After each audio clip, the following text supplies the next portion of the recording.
नमस्कार दोस्तों, स्वागत है आप सभी का मेरे YouTube channel Dharmraj edu hub पर।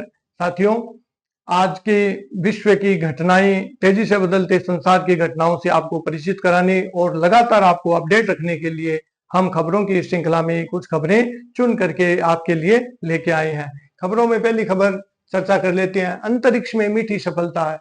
अंतरिक्ष वैज्ञानिकों को अंतरिक्ष में मीठी सफलता मिली है। क्या है वो मीठी सफलता, उस रहस्य पर से हम पर्दा उठाएंगे। साथ ही साथ होर्मुज में एक भारतीय की मृत्यु हो गई। हमले बहुत तेजी से हो रहे हैं। ईरान और अमेरिका परस्पर एक दूसरे पर लगातार जोरदार हमले लगातार कर रहे हैं, जिसके कारण से एक भारतीय सहित 15 भारतीय घायल हो गए हैं। तो भारत सरकार ने इसके विरोध में अपने क्या तर्क दिए हैं और किस तरह की रणनीति अपनाई है, उस पर भी हम चर्चा करें। चलिए जानते हैं खबरों को विस्तार से। ब्रह्मांड के रहस्यों को टटोल रहे खगोल शास्त्रियों को अंतरिक्ष की गहराइयों में एक मीठी सफलता प्राप्त हुई है।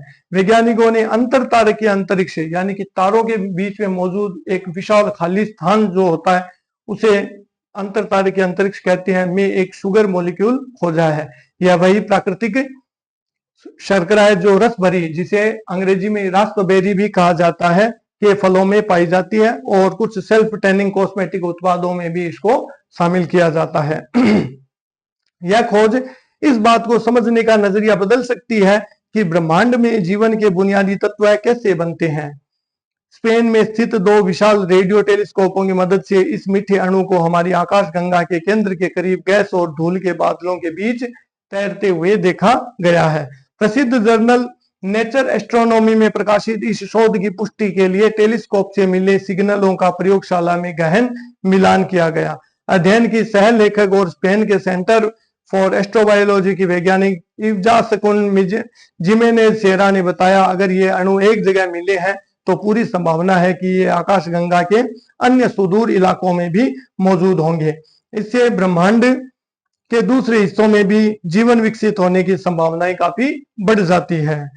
इस खोज ने उस वैज्ञानिक सिद्धांत को और मजबूत कर दिया है जिसके अनुसार जीवन के लिए सौर मंडल के बनने से पहले ही अंतरिक्ष की धूल में मौजूद थे। यानी जीवन के तत्व बाद में किसी उल्कापिंड के जरिए पृथ्वी पर नहीं आए, बल्कि वे यहाँ पहले से ही मौजूद सामग्री का हिस्सा थे। और क्यों जरूरी है और क्या उपयोगिता है इस खोज की, तो खोजकर्ता एरिका हेम्डेन के अनुसार यह शुगर अंतरिक्ष में खोजी गई अब तक की सबसे जटिल आणविक संरचनाओं में से एक है। वैज्ञानिकों का मानना है कि इसका बदला हुआ रूप पृथ्वी पर जीवन की शुरुआत करने में बेहद मददगार रहा होगा। अगली खबर की ओर चर्चा कर लेते हैं। अगली खबर में होर्मुज जल मार्ग पर नियंत्रण अब ईरान अमेरिका के बीच संघर्ष का मुख्य केंद्र बन गया है। कौन इस पर अपना नियंत्रण स्थापित कर सकता है, ये एक मुख्य विषय यहाँ बन गया है। ईरान ने बीती देर रात होर्मुज के पास 2 तेल टैंकरों पर मिसाइल से हमला किया। इसमें एक भारतीय नाविक की मौत हो गई जबकि 10 लोग घायल हो गए। विदेश मंत्रालय के प्रवक्ता रणधीर जायसवाल ने बताया कि मामले में ईरान के उप मिशन प्रमुख मोहम्मद जवाद हुसैनी को तलब करके विरोध दर्ज कराया गया और उनसे कहा गया कि ये हमले जल्द से जल्द बंद हो जाने चाहिए। यूएई के झंडे वाले जहाज एमपी अल बहिया है और एमपी मोम्बासा में 30 भारतीय नाविक सवार थे।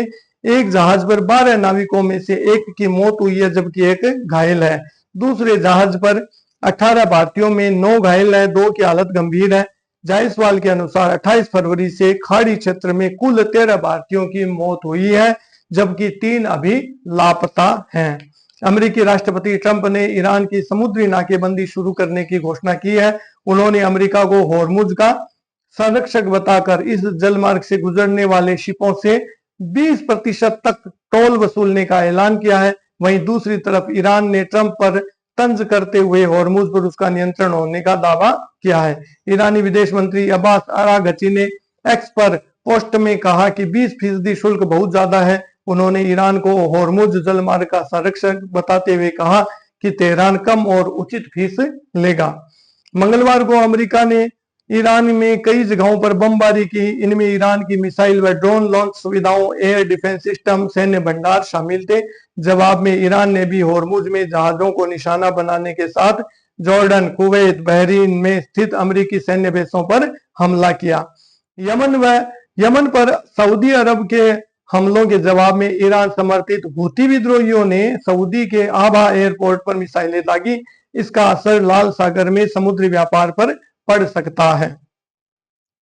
राष्ट्रपति ट्रंप ने दावा किया कि मोस्तफा खामनेई 90% खत्म हो गए हैं। अमेरिका इजराइल के हमलों में ईरान की पूरी सैन्य ताकत खत्म हो गई है और उनके कई बड़े कमांडर मारे गए हैं। इस बीच तेहरान पहुंचे रूसी TU-214 PU विमान के तेहरान से बीजिंग उड़ान भरने की सूचना है। साथ ही यह भी संभावना जताई जा रही है कि इस विमान में मोस्तफा खामनेई को इलाज के लिए बीजिंग ले जाया गया है।